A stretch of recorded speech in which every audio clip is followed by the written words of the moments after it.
Hi everyone, welcome to a very late top 10 of 2019. Well, maybe not. Some people do them later. Some people wait a year and a little bit. For reasons, one didn't happen. I usually do a top 10 at the end of every year, and one didn't happen in 2019 because things. But it got voted for by my patrons as a topic that I should cover, and I agree. Every year deserves a top 10, right? This is the day where Marty is just off behind the camera, snoring and making faces. So, my favourite games of the year. There are a few that I try and mention all of these things that there's always some that I haven't had a chance to play yet. Potentially your favourite game of 2019 that I haven't included on this list. Maybe I just haven't had it yet or gotten around to it. That's certainly true for Black Angel, which I have and I haven't played still. It's terrible, isn't it? I love Twa. Still haven't gotten around to Black Angel. And I've got on here Detective City of Angels and Escape Plan. I made this list. I haven't made this list today because I have now got Escape Plan, which I've played the prototype and everything for, but I try and play the final version, and I haven't played the solo and stuff, and it's been a while since we played Escape Plan, so it isn't on the list. But Detective City of Angels we've got and played last week as well, and I'm really excited about playing some more of that because that has some potential to be on here, as does Escape Plan. I don't know about Black Angel, haven't played it at all. But anyway, let's get on to the main. I've kept saying top 10. This is top 15. I thought it's late, let's do some extra games and try and. I think one kind of factor of me leaving it so long is I would have been much more detailed and probably verbose about some of these games. Maybe that's an improvement for you if I try and keep it a bit short in here.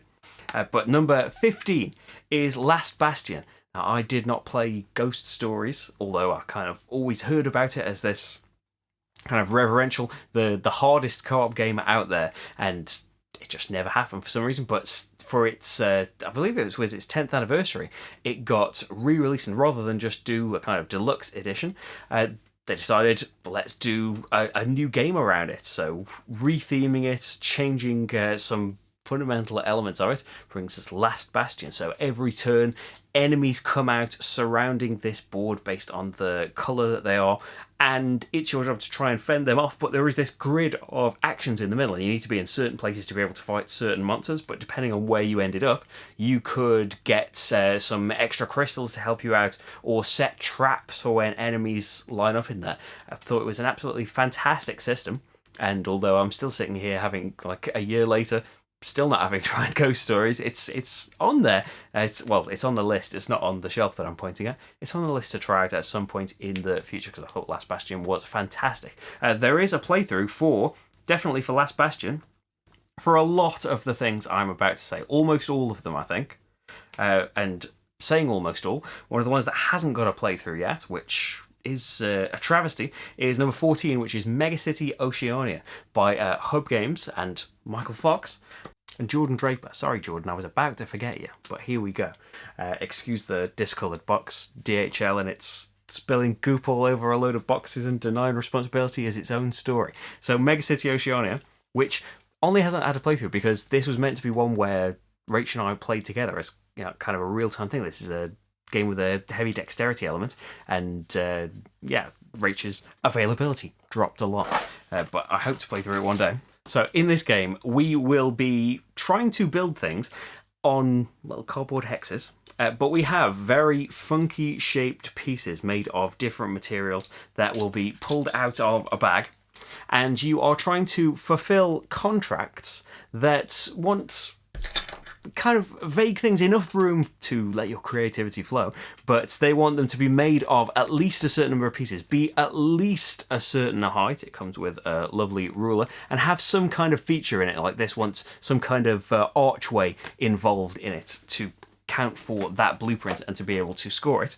And so it's a game where when it's not your turn, your job is building these things. It's trying to make these, frustratingly shaped pieces, but good frustratingly shaped pieces. You're trying to form them in some kind of structure that will stand up and fulfill these conditions that you want to score for. But then when it becomes your turn, you have to stop building and actually make your decisions, take your actions, get more pieces, get more contracts, get more of the hexes and things to build on. And then when your building is ready, you get the the terrifying task of actually I know you can't see the table from over here, of actually sliding your finished building out to its final resting place and hoping that it doesn't collapse on the journey. If it does, you're going to have to carry on and try and build around that. But based on a simple kind of concept of build these funky buildings, the combination of the vague but specific restrictions that are in the blueprints and the crazy shaped pieces that really kind of make a bizarre looking cityscape when you are finished with the game, always with the threat of the entire thing collapsing in front of everybody. And having the kind of always on-ness of it, that you are always building on other people's turns. So you are trying to keep up with what other people are doing and what is going to be available to you. You're trying to hope that you get the right pieces at the right time and stuff, but a lot of the time you are really, really focused on trying to get your building just over the height limit that it needs to be. Or in my case, I fall victim to, I really just want to make things high. I'm not very good at scoring well in this game. You can probably see back in one of my expo videos about when we tried it, and I really, really like to make tall buildings. I don't end up scoring very many points from that though. But Megacity Oceania. Now we can go back to having videos by the side of my head. Next up, number 13. Genuine paper, all this is written on. Number 13 is Villagers, which I did a Kickstarter video for back when that was seeking funding. So Bias, you decide. That was back before Bias though, wasn't it? 2018. So Villagers is a card game that has that delicious balance between being very easy to learn and introduce people to, but full of interesting decisions and interlocking parts. It's a card game based around villagers. You guessed it. You start out with these basic villagers that you can recruit, and based on what you can grab from the display, it's kind of a tech tree of people with all of these skills. Having certain people will allow you to play these other villagers on top, and you or other people having these prerequisites can make them easier to play. They'll generate coins for you every round. They will eventually lead you to be able to draw more cards or play more cards in a turn and really spread out your village more and more and more. On top of all that, it's got a beautiful kind of minimalist look. It's got a beautiful clean art style to it. Absolutely love it. That's kind of taken on in the next game by the same designer and publisher at Streets that I also did a video for. But yeah, it's got a beautiful style to it, and a really nice solo mode too that hopefully I'll cover one day in here. That's Villagers. Number 12 is Alubari, which is, I thought when I was making this list that's kind of what happened with the 2020 list. If you're annoyed about kind of sequels or spiritual successors or new versions of things ending up in top 10s, might not be a fan of how some of this list ends up. Alubari is definitely its own game though. It is a kind of sequel, kind of successor to Snowdonia. It uses a lot of the same systems in terms of the worker placement, the events, and the company that gets to build a load of things, but they are handled differently. And one of the key things is that you can give your workers chai, which is worth points if you hang on to it, but it can boost the action that they're taking. So when they're clearing rubble, they get to clear more. When they're laying track, they get to lay more. When they are converting resources and you're limited to 3 conversions, you can do as many as you want if you give your workers chai, powered up by the sheer power of tea, the sheer majesty of it. And instead of clearing rubble between the tracks as you are in Snowdonia, you are clearing rubble on tea estates, and if you cleared the last piece, then you get your marker on there, and whenever there is a harvest, you will get some tea leaves, which you can convert into chai, or they are a new criteria for scoring on the contract cards, which return from Snowdonia, as well as the weather. Fog is a bit less punishing. I think it just takes away 1 each of the actions on digging and laying trap rather than make them completely unavailable, although they might still be unavailable depending on what player count you're at. It's a system that I already knew going into Alubari. I love Snowdonia enough that whether this was just going to be a scenario or a whole game of its own, I'm probably going to be on board, as you might see later. But I love this kind of this amped up mode. You really do feel powerful doing some of these actions, especially when you get to boost them with your contract and chai. Yeah, you can lead to some massive rubble clearances or track laying, which can unlock a load of new station spaces for other people as well. Yeah, it's just done beautifully, and if you like Snowdonia and you haven't checked out Alubari yet, check out my 2 playthroughs I've done for it. I've done a 2-player one, and now recently I've done a solo one as well. But yes, Alubari, one of Tony Boydell's appearances in this top 10 list. Top 10 list, number 11 on this top 10 list is Empires of the North, Imperial Settlers, Empires of the North, which I hadn't really played. I've played 51st State, which is, I think, kind of going way back into the hierarchy of all this. Was the first one. I played original 51st State, which I do really enjoy. And as someone, I probably should say this up front, I mostly play 2-player and solo as well, and really don't like any kind of negative interaction in games. Don't fight, don't steal, don't do any of that. What do you do? I kind of thought when Imperial Settlers came along, I still haven't played it, so feel free to correct me on this, but I felt that there would be too much of that in it for us, and as lovely as it looks and as much as people have raved about it, don't think it would be for us.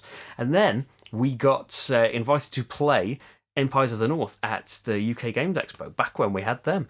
And yeah, so this is using that core thing of having all of these different factions with their own decks and their own playstyles that can, of course, be tweaked based on how you want to go there. You know, each of the factions has a load of different paths they can go down, and mixing and matching based on how the game's going for you and how you particularly want to play will make them feel different. Not that you have to try to say you don't have to. It's not just set in stone that you've drawn one faction and, oh, you're the fighting faction.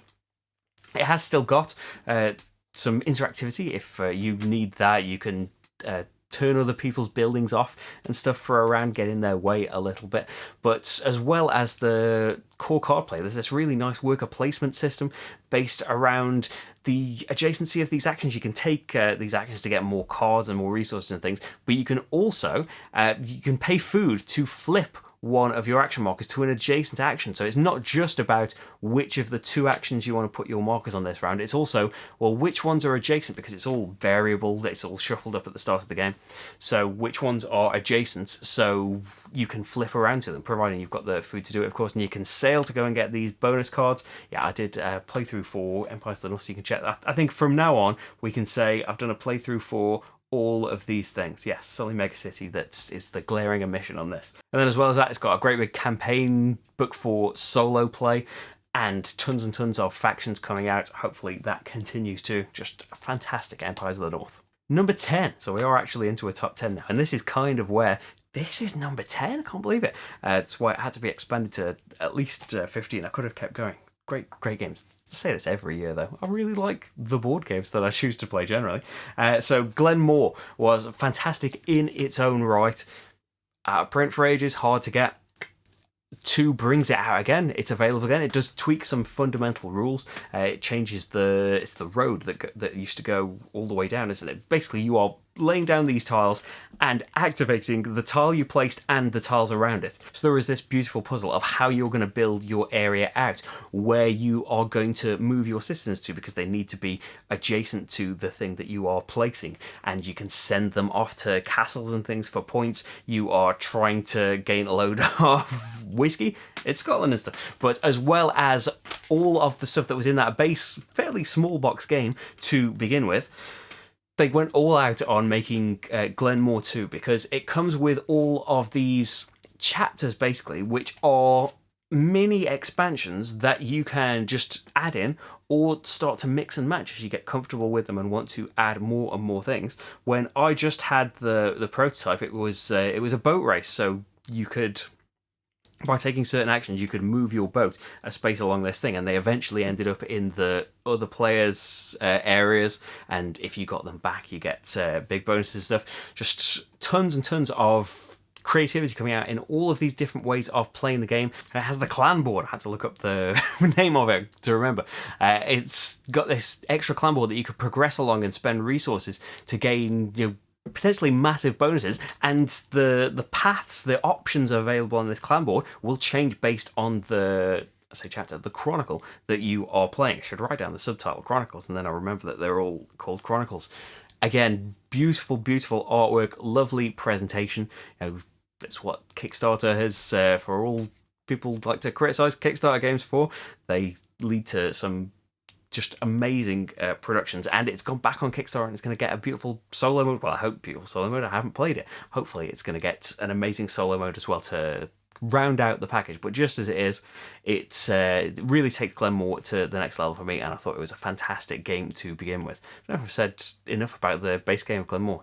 It's brilliant. It uses a time track. If you've seen it, I've done a playthrough for Glenmore too. You can go and watch that. But I did one for Kraftwagen as well, which is the same designer, Matthias Kramer, where it uses the time track where players are on this great big wheel of tiles, and whoever's furthest back is going to go next. So you can jump ahead as far as you want and take as many tiles as you like, but you're giving other people the freedom to choose a load of actions or take a load of tiles. But there is punishment in Glenmore for taking just tons and tons of tiles, so you want to keep up with the other players as well. Yeah, it's just beautiful, beautiful, beautiful. Glenmore 2 Chronicles.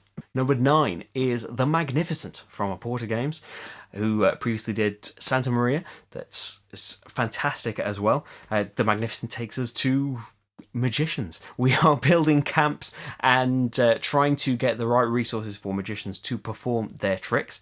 Not necessarily in the same crazy way as Tricarian did it. Here we're doing it with polyomino pieces is how we are expanding our camp out.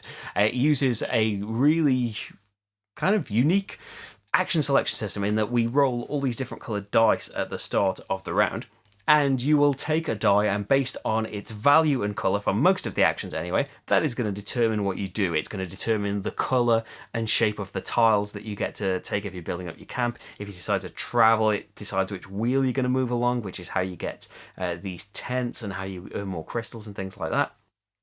So all of that's going into your decision. But then for your next action, if you stick with that colour, so if I took an orange 3 in the first turn, and then next time, well, I could take an orange 5 now. So now when I do the action, you combine those numbers. So it's not just a 5, it's an 8. And it can get progressively more and more powerful to the point where you're doing these massive, massive actions. But then the twist is, at the end of the round, you have to pay for the total of the highest number that you use. So if you really diversified, you probably don't have to pay very much at all.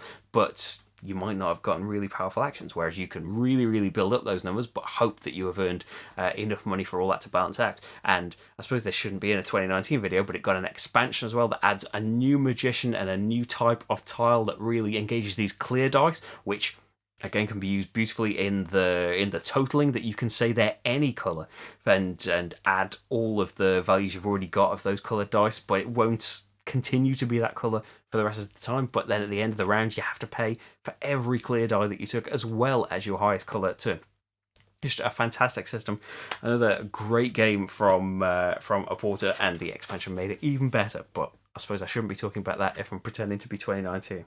But hey, can't do that, can we? We can never go back. Number 8 is Foothills, which is the return of Tony Boydell, and Ben Bateson as well designed this. This is a 2-player only Snowdonia experience. So Snowdonia already love very much, as I mentioned for Alubari, but already love as a 2-player game. It's how I've played most games of it. But this kind of turns it into a really focused head-to-head game where we're not necessarily doing anything negative to each other. There's no stealing or anything. It's mainly blocking and being opportunistic, but having a real kind of laser focus on what the other person is doing, because everything they do has the potential to open massive opportunities for you. You really have to look out for, the station they have just cleared the rubble out of could be the key to a strategy you hadn't yet thought of. That's, every move they make can be vitally important for you, which is always great for staying totally engaged in every single turn. It's got a ton of variability. It's got all these different tracks. You don't use them all every game. It's got a beautiful action selection system where you basically just got these action cards and you'll choose one of those actions to take. But then when you've taken it, it turns to its other side where you get an inferior version of that action, and maybe something you desperately need is locked to the other side of that action card, and you can get other ones later that can provide you with endgame scoring and stuff. It's got beautiful Clemens Franz art that I always love. Always says Eurogame to me. As much as I love you other artists, Clemens Franz is still harking all the way back to Agricola is where it's at for me. And as somebody that mainly plays 2-player games, it's always a treat to see 2-player implementations of things and do something completely new with it, really, and not have to introduce a load of fighting to keep it interesting, as other 2-player games have ended up doing. But anyway, that is Foothills. Number 7 is Dale of Merchants Collection. And kind of, I don't think I've been doing top 10s in a year that a Dale of Merchants came out. I probably did when Dale of Merchants 2 came out and overlooked it, or it didn't quite make it or anything. Anyway, Dale of Merchants is one of the best deck builders just that there is. It's absolutely fantastic. So whenever it came out in the UK, the first version of it, when it came out in shops, back when there was a shop near here, we got the first set, and all of the sets, by the way, you can combine them, you can mix and match them, you can just have one little one. The collection it comes with a load of its own animals and loads of add-ons and things, but you can start anywhere with it, and they are all absolutely fantastic. It's a deck builder where we take a certain number of species of animal, these anthropomorphic animals. If you have seen my playthrough, well, I've done one for Dale of Merchants, but I also did a playthrough for Dawn of Peacemakers, which was one of my favourite games in that year. One of my fantastics. So in Dale of Merchants, we mix and match these different decks together with their own different abilities and playstyles, and we're trying to build a fantastic deck out of them, use their abilities, use our increasing revenue to be able to buy better and better cards. But also, to win the game, you fundamentally have to tear your deck apart. Something I really enjoyed in Valley of the Kings as well. It does it in a different way. But we are building up a stall that's each number in the stall has to be 1 to 8. You have to have the perfect number for it, unless you've got abilities that mess with that, of course. So many different takes on all of these things have come out now where you can mess with, depending on which faction you're playing. Potentially every area of the game can be messed with in some way or another. But you're trying to build these stalls up, and you can combine numbers only if they come from the same species. So as well as having the right powers, it can be from having the right numbers and keeping the right cards in your hand at the right time, because it's a race. As soon as that 8th stall is laid, that is it. The collection, especially if you are a fan of the game already, the collection is kind of the pinnacle of it all, because it's a lovely, great big storage solution. Maybe not good if you admire the fact that it was in a tiny box before, but there's a lot of tiny boxes now. Take up a load of space. But this is a lovely storage solution with its dividers and everything. All of that is beautiful. And it's got brand new species and things to play with, lovely new tokens and stuff. But also, it's got these character cards that can give you a special ability for the whole game. It's got other stuff as well that I'm sure I'll forget to mention. You can watch my video about it for more. Trap cards if you want to add some more negative interaction into it. But these character things give you a fundamental bending of the rules, or a special action that only you can do, or give you special cards that only you start with. And there are different levels of difficulty in these characters, starting off with where it's maybe just you can just, your hand size is 1 bigger than it normally is, being a very simple thing like that, to being the difficult ones. I don't think we've played with the hardest difficulty ones yet, but they end up introducing new things, new ways where when you play a technique card, you can put it here instead of making it go off yet. And when you do a certain thing in the future, you can say that this card triggered then to make it happen at the perfect time for you. It gets it out of your hand, and you can draw more cards to be able to do more stuff, because your stuff just sticks around otherwise. But you're free to play new things, and this is Waiting in the Wings. That's one of the medium ones. But they can end up being these fantastical ideas. It's a great big thick deck of them as well. That if all of the different animal species in the game weren't variable enough for you, there is all of this to add on top of it. And it's got these deck selector cards as well that I think are fantastic, that you can just shuffle them up and decide the species that you're playing with. But also, it tells you their stats in terms of randomness and maybe their difficulty to learn, but also their interactivity as well. So as I mentioned, for us that aren't into the negative interactivity anyway, can just clear those cards off and not be in the shuffle. But you'll see a playthrough coming up very soon as well for Dale of Merchants 3 that I just got my hand off and that's going to have a load of new species and stuff as well. Dale of Merchants is fantastic. Number 6, and it's another one where I have to be, it's that low, but this is all of the game. A lot of games came out in 2019, didn't they? It's one of the best of those, but for the kind of fawning superfan that I am for Vital Lacerda games, On Mars is my 6th favourite game of the year. It's possible, I think probably maybe up there with, I haven't played original Vinos for a long time now, so that maybe that kind of just its legend grows in my head of its difficulty rather than how hard to grasp it actually was. I think On Mars is for me the hardest to get to grips with, the most complex, but it's a beautiful game of trying to survive and terraform Mars, but not being that game. You have these two different sides of the walls with completely different actions on them based on whether you are on the surface or up in the space station, and you will have to flip, but you are kind of locked into... There are other ways you can do it. You can kind of force it to happen at certain points, but generally it depends on when this shuttle is going back and forth, so it adds loads to your planning of all of these actions. I think that fundamentally this is kind of dipping into the middle of the description of the game, but I think one of the things that kind of puts it lower on the list for me is that, as fantastic as I think it is, I don't think I'm very good at it. I don't think I get it still. I did play through and stuff, and I have thoroughly enjoyed playing through it, but I kind of come out at the other end of it thinking, I don't feel like I fully understood my strategy through to the end of the game. And maybe it's just that it's finally gotten to the top of the heaviness ceiling. That's a thing, right? That's my limit for now. Maybe it just requires more Martian training. It's still here. It's still there, ready to be played at any time. And hey, Visa Lacerda things are happening next month, and maybe that'll rotate back in there at some point. It's beautifully produced, and it's got another fantastic solo mode, as all of these Eagle Griffin Deluxe editions have had. And yeah, Visa Lacerda is one of my favourite designers, and I know that maybe you're thinking or have already commented that you just have to play it a few times, you just have to do this to get it. Yeah, I've said that about people saying that about Kanban and stuff, and the Gallerist, and I know they are lighter games in comparison. That when I first started playing any of those, it didn't really make sense to me, and just the kind of brute forcing of just play it and just do things, and eventually you kind of crack the circle of the actions.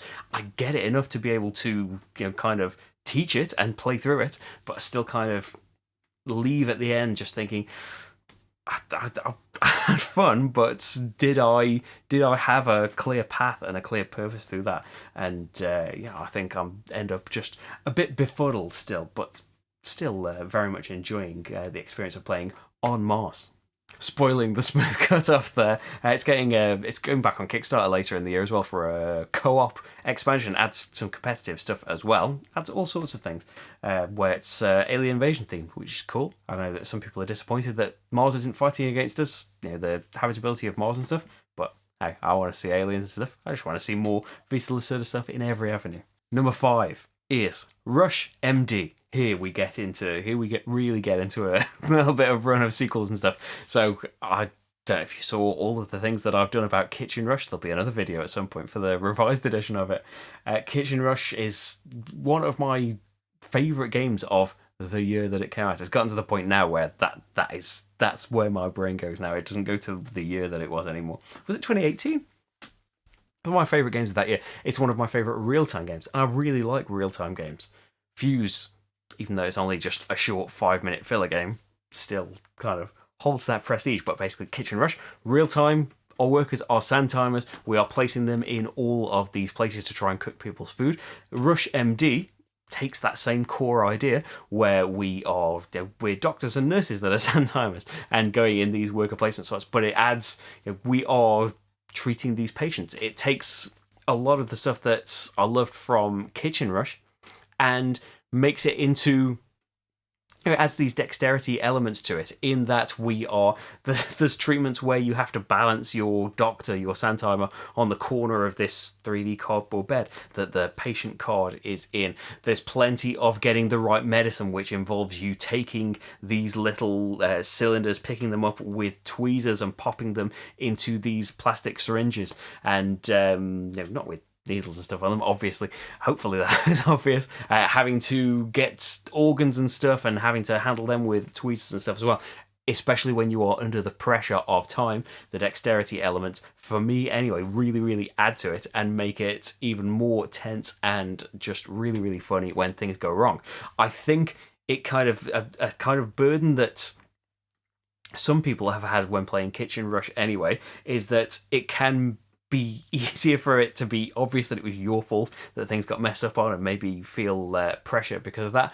I don't think that's as apparent in Rush MD, especially as we are all scrabbling to do all of these things, that there's potential for anybody to mess up with or get in someone else's way in these dexterity things. But yeah, as the kind of strange love of just these focused childhood things like theme hospital, any hospital theme really appeals to me, and having the prestige of coming from Kitchen Rush really adds to it as well. I want to see the series expanded. Where does it go next? David Turczi, who does so many different games, he's got the solo mode for Kanban EV, which, spoilers, that's coming soon.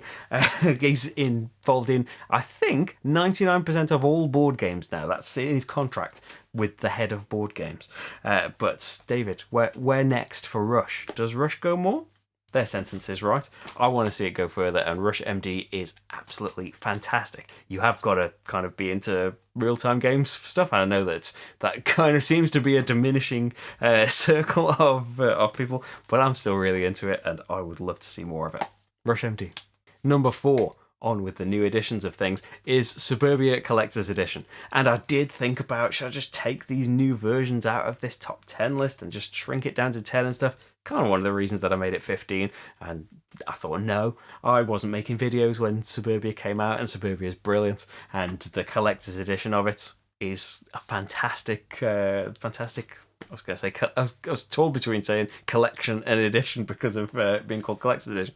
So yeah, it doesn't fundamentally change the gameplay of it. We are building a city out of hexes in the kind of SimCity division of, industrial, commercial, and residential, with their own rules about who wants to be next to who, getting bonuses in income or your population based on how you're placing these things down, trying to earn money so you can afford to buy all of these things. It includes all of the expansions as well as a brand new expansion that, while nice to have, I don't think it's adds as much as the other expansions did, but the new art style and the crazy lavish game trays. I know that game trays are always at that standard in all the games that they're in, but it's always a treat when we get the surprise of opening one up, because they do fantastic vacuum formed game trays. It's in the name, isn't it? Yeah, it's got a beautiful new look to it. Suburbia looked great already, but I think it's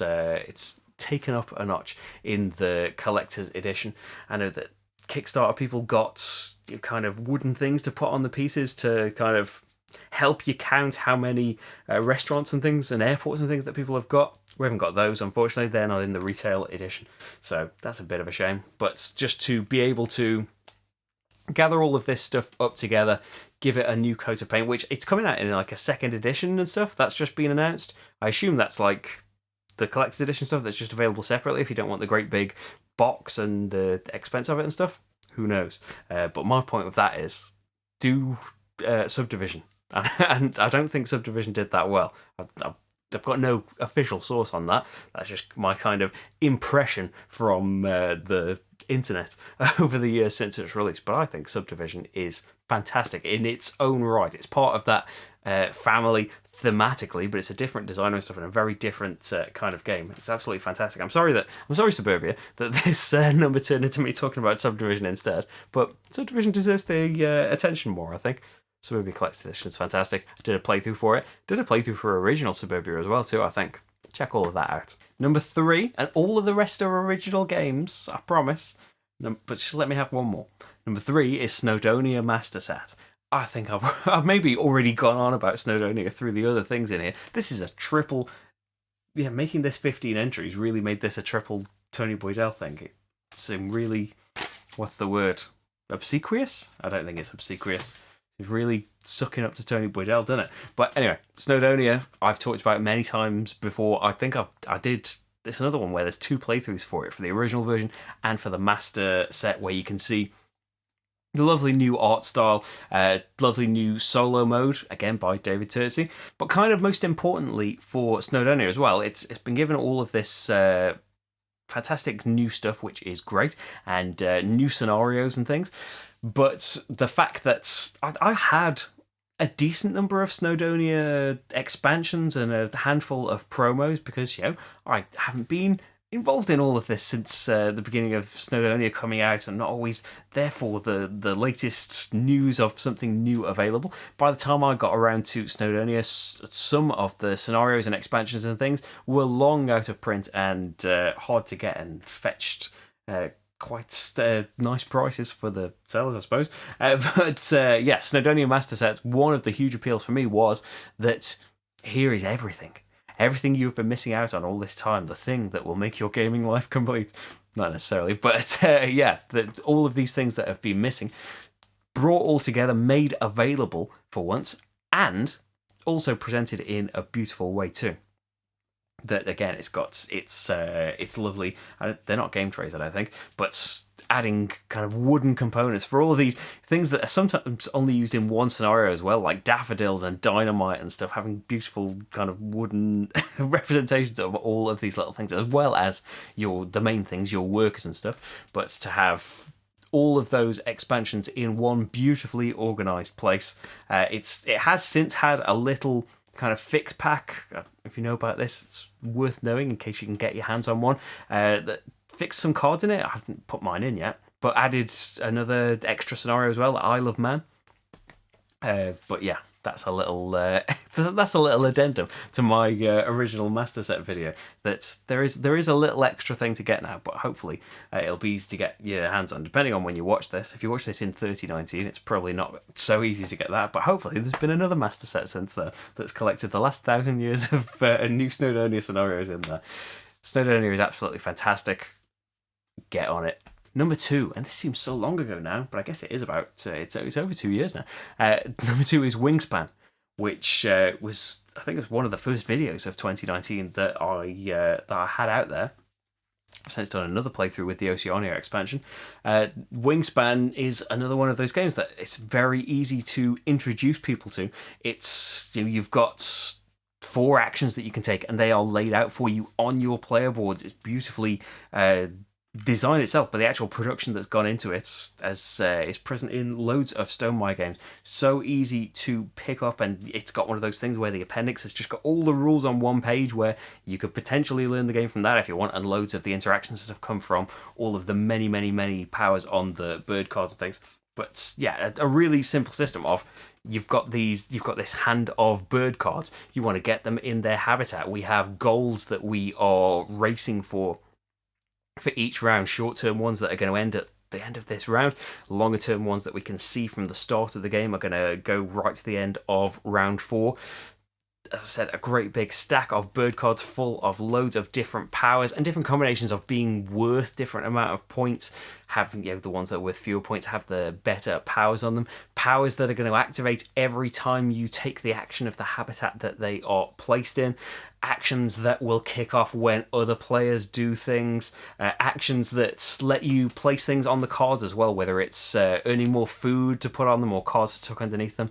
But lovely thematic touches as well. Like there's these great big hunting birds that will hunt cards from the deck, and if it meets a certain criteria that feeds into what the bird would really be after, then you get to take that card and put it underneath it. It's worth more and more points. It's one of those games where I like loads of these things. Like I keep going on about Snowdonia and all this stuff. I'm not really very bothered about trains, but Snowdonia kind of gets me the closest I've ever been to.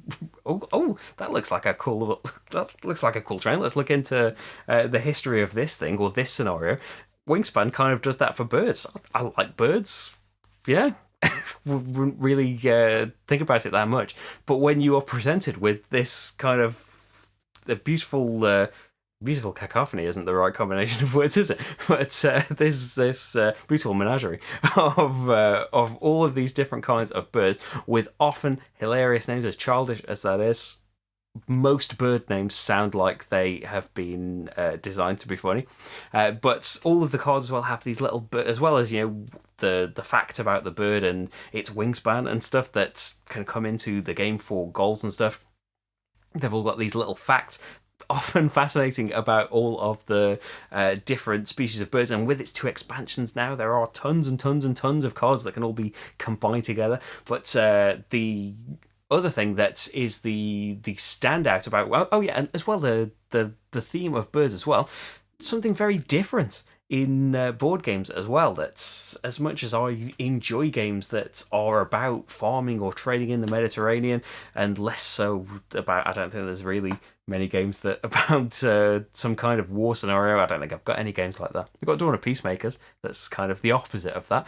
But yeah, it's a game where you are just collecting and looking at birds is a very fresh new thing. Well, it was. Now we're a couple of years down the line, but yeah, it's a beautiful, different kind of theme. And what really kind of takes it up to the next level is the beautiful, beautiful artwork. The graphic design is by Beth Sobel, but credit the artists as well. Ana Maria Martinez Jaramillo and Natalia Rojas. Just I know I've gone on about probably in this top 10 about beautiful artwork in games, but Wingspan is pretty much the pinnacle of beautiful, beautiful artwork on every single one of those, but and the game in general, all of the player boards and even the little food tokens and the dice and the bird.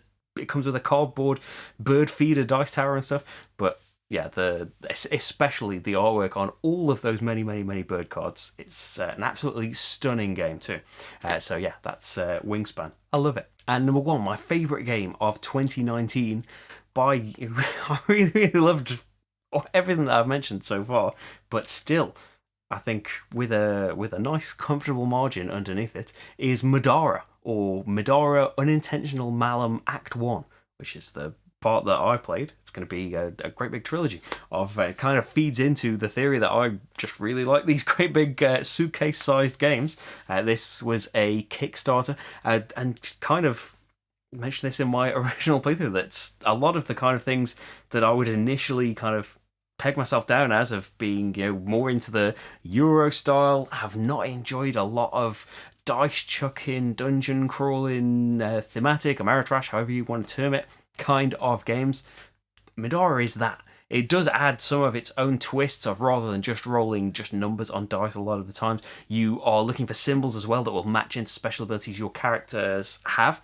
But a lot of this game is about going into these dungeons that all have very varied things going on in them, tons of types of enemies, bosses, surprises to learn in there. And yeah, I have thoroughly enjoyed the gameplay in it, and the progression of your character as well, taking on a character from the story itself. And it starts out, the theme is that they are kind of at this graduation, they're going through this exam which acts as the game's tutorial, which is what my playthrough is of, I believe, one of the levels of that anyway. And then all the other levels are about what happened next from this gang of characters. I loved taking on a particular character and progressing them so differently, as well as all of the tons and tons of gear that you can get hold of, loads of these random decks that add new things into the shops or things that you find in dungeons.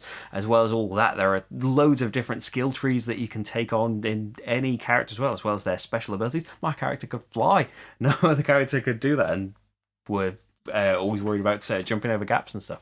Not me. I had weak wings. But so the kind of biggest draw though of Middara is for us anyway, for Rach and I would say that it was in her top 10 of all time as well, I think, when she did that. Check that out if you haven't seen it.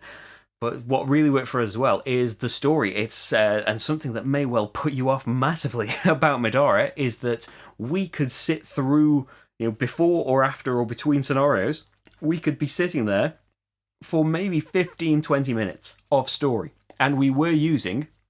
This is all available on the website. I think it's in an app now that Succubus Publishing made available. Basically an audiobook of a narration of all of these story things. So maybe took a bit longer because of that, maybe. That someone was acting the story out rather than us just reading it to each other. But yeah, for all of the time that we spent that, and maybe just if someone had told me that before, maybe I would have given that a second, well, not giving it a second thought, but thought, oh, that's a bit much. But I can say through, we played through about half of this massive, massive, massive game. And we just wanted more. We just wanted more story. We wanted keen to get into the next level and stuff, but just wanted to spend as much time as possible with these characters.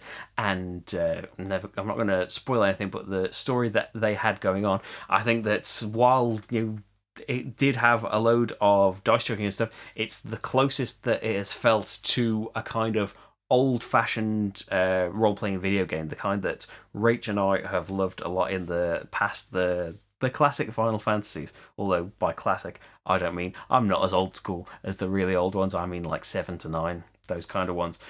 Yeah, the closest feeling a board game has had to one of those, and that is down to having a really dense but really engaging story as well. It's only the first part of the trilogy is still out now. A second Kickstarter, a reprint Kickstarter, is delivering around the time this video comes up, and an online store is opening up, because I know when I did my video there, it had only been available from Kickstarter, and Succubus sent me one, which I'm really glad of, because it's my favourite game of 2019. But yeah, check out the news on that a web store should be opening up. I don't know if copies are going to be available. Hopefully they will, because if you are interested by anything I've said, or watch my original videos on it and see what I said there, I hope that you can get hold of a copy, and that we can keep up with when it's got an update pack as well, that if you have the original, some stuff has changed and you can get some updates on that too. But there are going to be 2 more enormous, it's not even a suitcase, it's bigger than a suitcase, these enormous boxes full to the brim of content that I can't wait to play more of. I'd say that I do get asked in Q&As and stuff, and think about a lot of the time. There's so much that I don't want to put down the fact that I have to play new games all the time, I have to be filming games all the time, because I love doing that, and there is a constant hunger to just keep playing something new. But there are plenty of games where, well, loads of these games that are on the shelves that, it would be nice to play that again. Kind of top of the list is Middara, I think. It's another one, the same as Gloomhaven was, where it was just pretty much a permanent fixture on the table when I wasn't moving it aside and moving it off camera to be able to film another game. It was always waiting in the wings to come back for another game, and I would really like to. It's probably one where we'd have to start again at this point, but I'm not put off by that in the slightest. I would love to get back to it, and yeah, there'll be time one day, won't there, to get through the entire thing. And the other thing, maybe this won't really sound as impressive if you're not me, but I don't really paint minis. I have some painting stuff from years and years and years, more than 10 years ago, when I played Warhammer, which wasn't even for that long anyway, and I wasn't particularly good at painting them. But the kind of love of Middara, it's full of amazing minis as well. That, yeah, I'm not particularly fussed about minis. Standees would be fine by me. They're amazing. But yeah, I got so into Middara, I started painting minis for a few months. I painted a fair chunk of them, I think, and then things got in the way. That stopped. But yeah, I loved it so much, I took up painting, which I didn't think I was going to do. But hey, that is 2019. That's my 2019 anyway. What have I missed off? What glaring omissions have I made? Do you agree with any of these things? How much do you like Middara? Let's talk about all of this stuff and more. If you'd like to help me keep making playthroughs and top 10s and stuff, patreon.com/slickerdrips. Have a look on the channel. There are hundreds of playthroughs, nearly 450 now, tons more top 10s and stuff, tons more of me talking if this wasn't enough. I'm going to go now. Thank you very much for watching. Thank you for being patient if you've been waiting for this since December 2019. Hope it's been worth the wait. Bye everyone.